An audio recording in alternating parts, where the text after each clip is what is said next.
buenos días. Estamos aquí con Juan Manuel Benítez. Él ha sido ministro de Agricultura, quien cordialmente nos acompaña y nos va a ilustrar sobre diferentes temas que tienen que ver justamente con la agricultura y el potencial económico.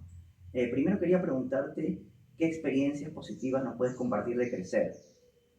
Bueno, el Instituto Crecer, que se creó por el año 2017, ya casi vamos a cumplir 8 años, surgió como una respuesta, digamos, a que el sector privado, si bien tiene gremios, no tenía un brazo, digamos, más, yo no le llamo think tank, le llamo do tank, en inglés, que en realidad es hacer cosas, proponer cosas y sacar lecciones para que promovamos políticas públicas en el sector agrario. Entonces hemos estado digamos, en diferentes espacios exponiendo sobre propuestas de cómo organizar el sector, normativas, promoción de inversiones, etc. Entonces, nuestros socios, los asociados, son empresas del sector agroexportador principalmente, de las más importantes, que nos han, digamos, acompañado y apoyado para poder lograr, digamos, tener este posicionamiento en el sector que me parece que de alguna manera siempre estamos en los temas que requieren discusión. El sector agrario tiene una agricultura moderna, tiene una agricultura tradicional, donde hay muchos gremios, pero, como repito, quizás estos gremios están muy enfocados siempre en el quehacer del producto o del interés de sus agremiados, pero no había esta visión un poco más de política pública, un poco más de estadista. Y creo que es el espacio que cumple Crecer en el sector agrario. Ok, gracias. Las personas que son pequeños productores o medianos que quieren salir y justamente encuentran ahora la oportunidad en el sudeste asiático, ASEAN específicamente, ¿cuáles serían los pasos que deberían seguir para poder salir a este mercado? Y el Estado, bajo la legislación actual y lo que ofrece actualmente, ¿qué oportunidades les da o qué ayuda les brinda? Bueno, como dije hace un momento, o pienso en general, es que los mercados más tradicionales como Estados Unidos, Europa, ya tienen sus canales y sus conductos, ¿no? Tenemos oficinas del Ministerio de Relaciones Exteriores y también de Comercio, que tienen un expertise ya bastante cuajado. Ellos son los que brindan información a los pequeños para cómo poder tener contactos, incluso canalizan ciertas demandas, ¿no? de compradores en sus países, etc. ¿no? Pero obviamente con el Asia no es tan sencillo, no hay otras limitaciones. También tenemos oficinas en algunas partes de China, por ejemplo, pero creo que deberíamos buscar posicionarnos en este mercado que es emergente, un mercado en que nos permitiría lograr pues, llegar a 700 millones de personas, casi $15,000 per cápita de PBI en conjunto, aunque tenemos algunos países que pasan de los 80,000. Entonces, para eso necesitaríamos, decía yo, una mirada de largo plazo. Es decir, si esa es la intención de nuestro país de llegar a ese mercado, el Estado lo que debería hacer es tener muy claro qué necesita ese mercado, cuáles son las condiciones para poder exportar y establecer una estrategia de misiones empresariales, traer inversionistas, generar toda una base de información para que los pequeños puedan, digamos, entender cómo es que se llega a estos mercados, trabajar, por ejemplo, en los protocolos sanitarios, ahí por supuesto el SENASA lleva la voz cantante, entonces debe ser toda una estrategia público-privada para poder llegar a estos mercados. Me parece que eso existe en parte, pero habría que desarrollarlo más, digamos, en una fórmula más agresiva, de repente, si la palabra cabe aquí, ¿no? Para que los pequeños productores tengan el acompañamiento del Estado. Los grandes suelen tener los recursos para invertir, incluso algunos contratan empresas internacionales que hacen los estudios de mercado, ellos tienen sus formas, pero los pequeños y medianos están mucho más condicionados por el tipo de inversión que hay que hacer y donde el Estado quizá, yo creo que debería tener esta mirada un poco más integradora de lo que son la generación de oportunidades para los pequeños y medianos en esos países. Tomándote la palabra, yo tuve la oportunidad de recorrer varios países del sudeste asiático y vi la agresividad, que es la misma palabra que usaste, de ellos que quieren salir y hacer negocios con el mundo. Países como Vietnam están deseosos de salir y colocar sus productos, porque Vietnam no solo fabrica ropa, también fabrica artefactos, tienen autos eléctricos que lo están exportando a Estados Unidos, tienen tratados con Estados Unidos y beneficios para exportar que están aprovechando justamente para desarrollar su economía. Tailandia también es un productor importante, Indonesia son 200 millones de personas. Entonces, estos países también tienen un deseo de entrar, en el caso concreto, a nuestro mercado y hacer negocios aquí y colocar sus productos. Correcto. Y si nosotros no somos agresivos, lo que va a pasar es que, no es que esté mal, pero el intercambio va a ser de una sola vía, ellos hacia nosotros y nosotros menos hacia ellos. La balanza comercial hoy día es deficitaria, nosotros compramos más de lo que les vendemos, Sí. y creo que habría que inclinarlo hacia el otro lado. Pero eso depende de lo que seamos capaces de vender y cómo lo hacemos conocido. Ellos te venden cosas que nosotros ya conocemos, como por ejemplo la parte electrónica, etcétera, ropa, ¿no? Pero nosotros tenemos que vender más productos allá. Por ejemplo, los agrarios. Yo creo que ahí está, en ese sector donde tenemos muchas más posibilidades. Perú produce tal cantidad de variedad de productos que estoy seguro que muchos de ellos van a ser de interés, pero de repente hoy día no son tan conocidos. El caso de la palta, por ejemplo, hace 8 años, 10 años atrás en China, era una cosa muy diferente a lo que es hoy día y busca hacer un trabajo, ¿no? Estado, sector privado, para posicionar el producto. Incluso te diría que hasta, es muy curioso, pero hasta no solo fue país, fue casi bloque comercial con Chile, que nos tuvimos que asociar un poco para meter el producto allá. O sea, nosotros fuimos un poco detrás de Chile y luego hemos ido creciendo a la par. Entonces, conviene, creo yo, que el Estado invierta un poco en este conocimiento del mercado y darle el impulso para que sea más agresivo nuestra llegada con estos pequeños productores.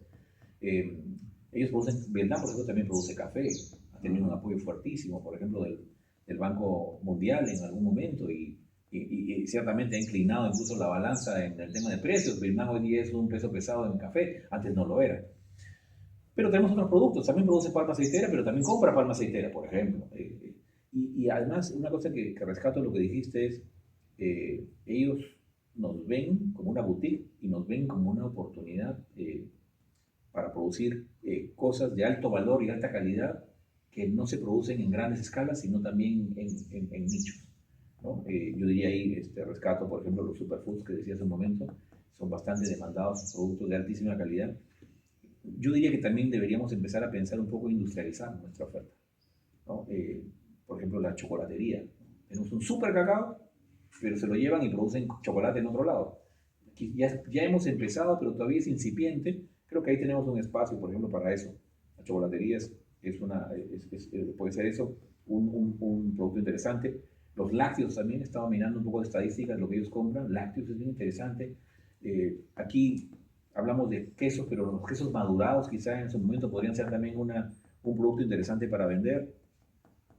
El tema de carnes, incluso, también ellos consumen, por ejemplo, y en algún momento lo analizamos en nuestra sierra, la posibilidad de vender carne no de vacuno solamente, sino de carnero, por ejemplo. Que si uno tiene los cuidados de crianza, incluso del beneficio del animal, podríamos tener precios que hoy día no son comparables con lo que vendemos en el mercado nacional, sin duda. Pero, por ejemplo, son temas que todavía no se han investigado, no se han desarrollado demasiado, y creo que hay, por eso, grandes posibilidades. El mercado, de mi punto de vista, llamado a ampliarse es el Asia. Ya los mercados más tradicionales están, no diría estancados, pero como que su perspectiva de crecimiento no es tan gravitante como lo podría ser estos mercados que aún estamos conociendo. Ok, justo ya estaba reunido con una persona que es peruana, que reside en Vietnam hace varios años, y me comentaba lo que tú me mencionas del segmento premium. Por ejemplo, me contaba que estaban comprando muchos de estos muñequitos de alpacas, de vicuñas, etcétera, porque para ellos era un producto exótico y los vendían a precios bastante altos, no sé, pues 60, 80 dólares más o menos puesto allá. Entonces daba eso como una idea de oportunidad. Y yo le dije, bueno, podríamos hacer capibaras de fibra de alpaca o algo así que están de moda, porque los capibaras se han puesto de moda en Japón, Japón los ha puesto de moda en otros países de Asia y ahora es una tendencia mundial. Entonces, no sé, pues hacer por ejemplo muñecos para un segmento premium. Yo estuve analizando algunas cifras y hemos visto oportunidades en estos segmentos que tú mencionas, una chocolatería de alto nivel, porque si el producto produce la materia prima, podríamos tener el nivel de la chocolatería suiza, belga, etcétera, y poder ir mejorando el producto creando un alto valor agregado. Ahí mira, un tema, por ejemplo, que saliéndonos un poquito del ámbito tanto de producción agrícola básica, yo diría ya en el trabajo más, digamos, de agroindustria, como la chocolatería y otros, también está el factor marca, marca y origen. O sea, tenemos el producto, por ejemplo, en cacao, tenemos el cacao es peruano, es de origen peruano. Y eso yo sé que por ahí va a saltar algún mexicano a discutir el tema, pero ya lo hemos hablado varias veces. Hemos encontrado incluso hasta vestigios cerámicos de más de 5.000 años Sí, que demuestran que se originó en el Perú. Exactamente, y además por las variedades. Yo recuerdo haber estado en el CIAT en Costa Rica y el especialista en cacao, que no era peruano, sino era de Nicaragua, si no recuerdo mal, él nos decía, doctor Sumarriba, él nos decía que para él, después de todas las investigaciones que había hecho, por la cantidad de variedades que él había encontrado en el Perú, el cacao tenía origen peruano. Entonces tenemos una gran cantidad de variedades, tenemos variedades exóticas, como lo de aroma, necesitamos darles el valor agregado, pero también necesitamos trabajar la marca y el origen. O sea, que la gente cuando coma un pedazo de chocolate tenga detrás una historia que contar, un país con una tradición enorme, cultural, con biodiversidad, que es fundamental. Hoy día creo que cualquier ciudadano del mundo que, digamos, se alimenta, también quiere estar tranquilo, quiere saber que no está dañando el planeta, por ejemplo. Cosa que aquí hacemos, y la agricultura nuestra no tiene grandes impactos en el medio ambiente. Por el contrario, tenemos técnicas ancestrales incluso para el cultivo de esos tipos de productos que permitirían generar toda una dinámica de marca muy interesante. Entonces, nos está faltando un poquito ahí en el trabajo también del storytelling, de repente, si lo queremos llamar de alguna manera, para vender nuestros productos en un mercado que no nos conoce. Decía, ¿no? Ya los vecinos nos conocen, pero allá no. Entonces, ¿cómo proyectamos al Perú desde su grandeza cultural, de biodiversidad, ¿no es cierto? Y desde su gente. ¿Cómo lo proyectamos a un nuevo mercado para tener un paraguas importante de marca país? ¿No? Que sea también tan bueno vender en fresco como tan bueno vender el producto industrial peruano. Creo que eso también es algo que deberíamos poner sobre la mesa como una tarea pendiente. Importante. Sí. No, a mí me parece importante y me gustaría contar una anécdota, que es que cuando yo vivía en Estados Unidos en los 90 y estudiaba en la escuela secundaria allá, la gente no conocía mucho la palta en Estados Unidos. Y recuerdo que una señora en un supermercado me preguntó que eso cómo se cocinaba o cómo se comía. Entonces le expliqué que simplemente se corta y se come. Claro. Ahora, un par de décadas después, cuando vas a Estados Unidos, tú puedes ver en un supermercado que dice palta peruana, espárrago peruano. Y hay una serie de productos de denominación de origen que ya se reconocen como peruanos y de un nivel de calidad. Y lo mismo tendríamos que hacer en Asia para poder extrapolar esta situación hacia un mercado que todavía no nos conoce lo suficiente. Y hay canales, porque, de repente va a sonar ya un poco repetitivo y hasta chauvinista hablar de la comida peruana, pero es verdad. Yo creo que una de las fórmulas para vender nuestros productos también es nuestra gastronomía. Yo creo que es interesante vender esta diversidad culinaria que tenemos a partir de la base de la cocina, que es el producto agrario, ¿no? O sea, la cocina nuestra es buena porque tenemos fabulosos chefs, pero porque tenemos también fabulosos ingredientes. Entonces, ese es un tema que en el ministerio incluso lo pueden ver en las redes sociales. Hicimos incluso un comercial, recuerdo, para el Día de la Agricultura, que tiene que ver, no sé si lo han visto donde hay un restaurante y el comensal le dice al mozo: quiero felicitar al responsable de estos platos, y lo lleva hacia la cocina, y el comensal va a darle la mano al chef y dice: no, no, no, venga por acá, lo saca por una puerta trasera y te muestra lo muestra por todo el Perú. Y recorres todo el Perú a través de la comida. Es exactamente lo que estoy diciendo. Eso se hizo en nuestra gestión, pero deberíamos seguirlo haciendo, deberíamos proyectando esa imagen. O sea, yo creo que hay que vender no solamente alimentos, hay que vender historia, hay que contar una historia, hay que vender un país de pequeños emprendedores que están en el campo dándole un valor agregado a sus productos, cuidándolos con mucho, digamos, tesón, y sobre todo, digamos, proyectando un deseo de crecer, un deseo de mejorar, y que eso se vaya a otros países. O sea, tú compartes tu historia con otro país. Es parte de la marca Perú. que todavía está la marca Perú, pero creo que hay que remozarlo un poquito, hay que darle un poquito más No, es que de aire son marcas fresco. que hay que mantenerlas frescas en el Sí, mercado. O sea, hay otros exactamente, aire países que son fresco. muy agresivos. Sí, Costa Rica tenía lo de correcto. Pura Vida, Sí, en República Dominicana te vende turismo, te así vende una serie es. de cosas. Colombia es También, muy agresivo en sus también. marcas. Y al Perú yo siento desde una perspectiva de haber estado viviendo en varios países fuera del Perú, que le falta esa, no, ese ahínco, ese Lo esfuerzo tuvo en su de, momento, lo creo tuvo, que pero es que lo lo ha ha dormido un tenido por poquito. picos. Sí, lo ha Lo perdido un tiene y poquito. baja, y lo tiene y baja, Sí, entonces eso hay que mantenerlo y así es. renovar la marca. O sea, la marca me parece una excelente idea. Sí, La gente ya reconoce el Perú, ubica el símbolo, claro, conoce Machu Picchu, que es un correcto. emblema, sabe lo que es el ceviche peruano, a diferencia de otras alternativas de ceviche en América Latina, y de alguna manera eso nos ha ayudado y nos sigue ayudando a seguir posicionándonos y creciendo. Exacto, y ya que tienes ese reconocimiento, por ahí empiezas a meter tus productos del campo también. Yo creo que es una fórmula interesante, decía, en espacios donde no nos conocen tanto. No, claro, porque el sudeste asiático es una cultura, como tú mencionaste en la pre-entrevista, es muy distinta. Tienes Indonesia, que es musulmana, Así es, y tienes el resto, que es básicamente budista, así es, pero cada uno tiene su idioma. correcto. Entonces, eso también es una barrera que tenemos Y que precisamente, interactuar más con las culturas. O sea, ellos están muy dispuestos a hacer negocios, pero tenemos que conocernos. y precisamente cuando tienes esas barreras se trasladan también hacia los productores nuestros, sobre todo en los pequeños y medianos, para ellos es mucho más difícil superarlas. Si no tenemos esta mirada de, oye, esto es una misión país y por lo tanto Estado y privados nos sumamos, bien difícil es que un pequeño productor llegue a Brunei a ver qué va a vender.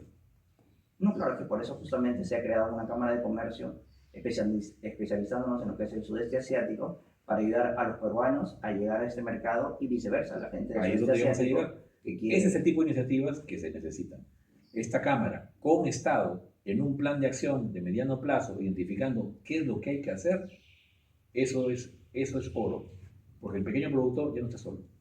Ya tiene dónde ir, ya tiene quien lo oriente, ya tiene cómo proyectar sus inquietudes hacia alguien que le pueda resolver los problemas. Ese es el mensaje de esta parte de la, digamos, de la entrevista que yo quería también reforzar. La importancia de la Cámara. Y así como la Cámara, lo que haga el MINCETUR, lo que haga Cancillería y en general, cómo nos vamos asociando. Porque son mercados tan grandes que es otra cosa. A veces las empresas cuando se miran solas, dicen yo voy sola, no, al competidor no le doy información, pues, porque si no me gana. Pero perdón, son mercados tan grandes que no nos alcanza la oferta de una empresa. No competimos entre nosotros, a veces ni siquiera con los vecinos países del costado, porque salen en ventanas diferentes. Porque hay que ser inteligente. Es cómo logramos que más lleguemos, hayan economías de escalas en el esfuerzo, porque mientras vamos más y vamos asociados con el Estado, entonces tenemos mejor presencia, y después los beneficios se reparten entre todos. Yo no creo que haya un problema como para sentir que uno tiene que estar primero que el otro, porque hay un espacio para todos. Es que eso es lo que otros países han hecho de manera más positiva, digamos Colombia con Juan Valdés, los vinos chilenos para llegar a distintos mercados, es decir, han asociado y sumado esfuerzos para todos empujar el carro en la misma dirección y poder avanzar, o sea, con distintos productos. O ¿Correcto? la fruta chilena, que también que mucha es peruana, pero se exporta. Sí, ya lo reexportan. En el caso yo recuerdo cuando estaba en el ministerio en los 2000, inicio del gobierno del presidente Toledo, yo estaba director general de planificación agraria, me tocó recibir una visita de un norteamericano que estaba también un poco en esta idea de generar oferta exportable de Perú. Y él me contó que el almacén más importante de flores en Miami, de flores que venían de Colombia, era del gobierno colombiano. Okay. O sea, el gobierno colombiano puso el almacén para impulsar la oferta. Flores, hoy día las flores, la mayoría de flores que se venden en Estados Unidos son de Colombia, ¿no? Entonces, ese tipo de acciones, ¿no? Pero con visión abierta, ¿no? En la que el Estado impulsa a sus productores, es lo que necesitamos. Salir de prejuicios. A veces hay mucho prejuicio, mucha ortodoxia en estas cosas. Hace poco, no sé si has tenido oportunidad, si no te puedo compartir el día domingo, salió una entrevista que me hizo el Correo y el titular era que el MEF tiene esta visión corta. Y lo vuelvo a repetir. Porque si bien está preocupado válidamente por la caja fiscal, yo estoy de acuerdo con que es importante mantener un nivel de déficit fiscal, no se puede apostar a futuro teniendo déficits altos porque la factura se paga tarde o temprano. Si bien estoy de acuerdo con eso, no se puede cortar donde funcionan los incentivos. Hay que cortar donde fracasamos, en la sobreregulación, en la excesiva burocracia, donde cada vez hay que poner más sellos según un papel para justificar un puesto de trabajo, en vez de apostar por estos incentivos que sí han funcionado. Nadie puede negar lo que ha sido el éxito de la exportación, aunque a algunos les molesta que sean las empresas grandes las que también se benefician, cuando siguen en esa guerra de ricos versus pobres, de grandes versus chicos, que no tiene ninguna, yo creo que es completamente anacrónica, ya no tiene ninguna aplicabilidad en nuestro país, porque las grandes empujan a los chicos también. Si como país tenemos claro que queremos crecer en agricultura, pues tenemos que quitarnos los prejuicios y evitar estas visiones cortoplacistas que no están llevando a ninguna parte. Y esta ortodoxia que a mí algunos académicos tratan de ponerle mucho numerito, pero para mí la cosa es pragmática. El tema funciona, se debe seguir.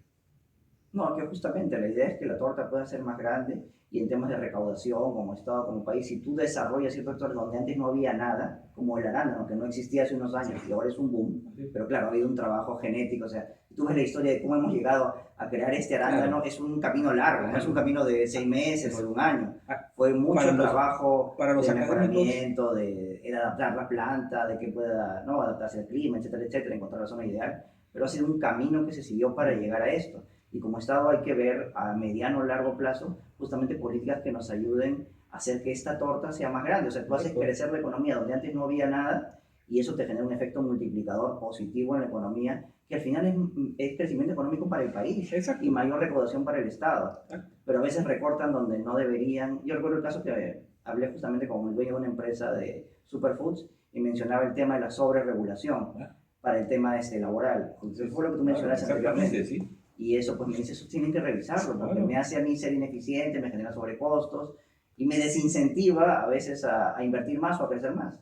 Cuando en realidad tu objetivo siempre debería ser ir hacia arriba, no ir hacia abajo. Claro, algunos opinan desde la academia, válido por supuesto, y bien que tengan su opinión, deberían tal vez ir un poco al terreno y conversar con las personas que trabajan en la agricultura. La informalidad es del 90% en la agricultura y el sector formal es la agroexportación. Entonces, tú dices, oye, un momentito, a ver, ¿este incentivo entonces funciona o no funciona? Sí, porque incluso ha generado formalidad. Hoy día la SUNAT puede cobrar impuestos en ese sector. En el 90% del resto de la agricultura, no, porque es informal. Entonces, hay cosas que yo creo que son necesarias analizar, no solamente desde los modelos económicos, sino también desde el propio terreno, de lo pragmático, de los hechos reales, ¿no? De contrastar con lo que está pasando respecto, por ejemplo, a que antes tú tenías un trabajador que ganaba 25 soles al día en su jornal, y hoy día puedes tener jornales de 80 soles, de 90 soles, de 100 soles, dependiendo del expertise y el momento en el que estés. En una cosecha pagan muchísimo. Otro dato interesante, las mujeres. El sector femenino es el que más ha crecido en la masa contratada en el campo, no sé si lo sabías, porque tienen condiciones particularmente físicamente para, por ejemplo, cultivos como el espárrago, para el corte, por la delicadeza, además a veces muchas son de talla pequeña, digamos, son bajitas, las mujeres en el campo son bajitas, no tienen que estar doblados para la cosecha, son mucho más productivas en la planta, todas mujeres. Sí, sí lo he visto. En distintas plantas de empaque, entonces, en áreas agrícolas de espárrago. Antes las mujeres que estaban un poco del lado de la faena agraria hoy día son parte importante y llevan ingresos a sus familias. Mamá, papá trabajan en la empresa agroexportadora. Si eso les parece que no es correcto o está mal o hay que regular, discutámoslo. Pero yo francamente pienso de que las cosas que funcionan hay que sostenerlas. Si esto funciona con errores o pequeños ajustes, hay que empujarlo, vamos en el camino corrigiendo, pero no perdamos el horizonte, no perdamos la visión de largo plazo. Todavía no hemos llegado, he escuchado a algunas personas que dicen, ya hemos visto, ya llegamos, ya se consolidó el sector. Falso, falso. 250.000 hectáreas exportadoras en costa. ¿Eso les parece suficiente? A mí me parece poquísimo, porque el Perú tiene la capacidad de hacer 250.000 más en costa y por lo menos 1 millón más en el resto del país, sin problemas en los próximos 10 años. No, es que tenemos condiciones privilegiadas que no se aprovechan bien. Por lo cual, o sea, hay recursos hídricos, bueno, que hay que hacer trasvases, hay que hacer... Y tenemos productividades que son bajas, podemos subir en productividades, no solamente en cantidad de hectáreas, productividades las podemos subir enormemente. Si tenemos la inversión en riego, por ejemplo, importante. Y con las facilidades, digamos, de infraestructura, conectamos sierra y selva, podemos crecer muchísimo en otros productos. Entonces, yo creo que nos falta visión, visión y ambición. Y por eso desde aquí yo creo que importante de la Cámara enfocarnos en ese mediano y largo plazo. Cómo colabora el sector privado con el sector público para tener una meta en este mercado que está frente a nosotros y que no debemos desperdiciar la oportunidad de oro que tenemos ahora. Bueno, ha sido un gusto esta entrevista y esperamos contar contigo en una siguiente oportunidad. Muchísimas gracias. Un placer. Igualmente. Gracias, Gracias. Hasta luego.